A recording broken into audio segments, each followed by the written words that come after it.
আমি একজন বিবাহিত নারীর প্রেমে পড়েছি।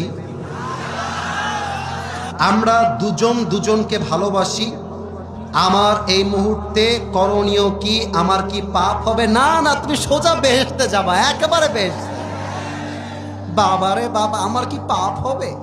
মানে কি সওয়াবের কাজ সে করতেছে।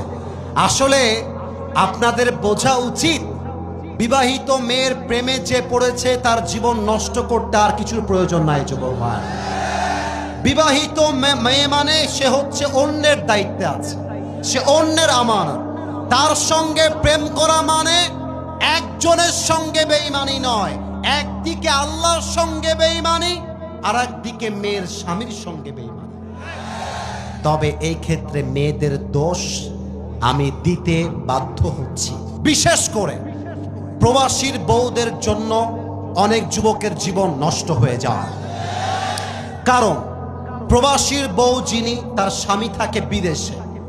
স্বামী হাড় ভাঙ্গা পরিশ্রম করে বিদেশ থেকে দেশে টাকা পাঠায়, আর তার বউ সেই টাকা দিয়ে মেকআপ করে, শাড়ি পরে, গহনা পরে রাস্তাঘাটে, বাজারে, পার্কে ঢ্যাং ঢ্যাং করে হেঁটে বেড়ায়। আর যুবকটা তাকে দেখলে প্রেমে পড়ে যায়। আর মেয়েটা ভাবে, যেহেতু আমার স্বামী নেই, অতএব আমার তো একজন পুরুষ সঙ্গীর দরকার। তখন সেই মেয়েটা তার স্বামীর সঙ্গে বেঈমানি করে পরপুরুষের সঙ্গে জড়িয়ে যায়। অতএব প্রত্যেকটা মেয়ে যারা আমাকে আজকে শুনছেন, আমাকে আগামীকাল ফেসবুকে দেখবেন, মাথায় রাখবেন, পুকুরের পানিতে গোসল সবাই করে, পানি কিন্তু সবাই পান করে না। বিবাহিত মেয়ের সঙ্গে ডিভোর্সি মেয়ের সঙ্গে কথা বলে মজা সবাই নেয়, বিয়ে কিন্তু সবাই করতে চায় না। অতএব যেই মেয়েরা একটা পুরুষের জন্য স্বামীর সঙ্গে বেঈমানি করছেন, আপনার দুনিয়াটাও জাহান্নাম, মরলে তো আপনার জাহান্নাম অপেক্ষায় আছে।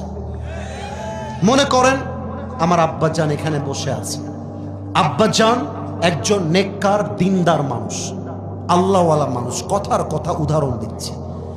ওই বাবা যখন জানবে আমার মেয়ে পরকিয়া করে, অনেক বাবা তার মেয়ের কষ্টে অনেক সময় হার্ট অ্যাটাক করে মারাই যায়। অনেক স্বামী তার বউয়ের পরকিয়া ধরার পরে বউকে জবাই করে রেখে দেয়, ঠিক কিনা বলে? জবাই করা ঠিক না, তবে পুরুষ মানুষ সব সহ্য করতে পারে, বেঈমানি পুরুষ মানুষ সহ্য করতে পারে না।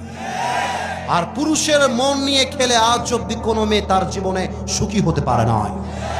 যত মেয়ে পুরুষের সঙ্গে বেঈমানি করবেন, শুনে রাখেন, মেয়ে মানুষের ডিভোর্স একবার হইলে কলঙ্ক যে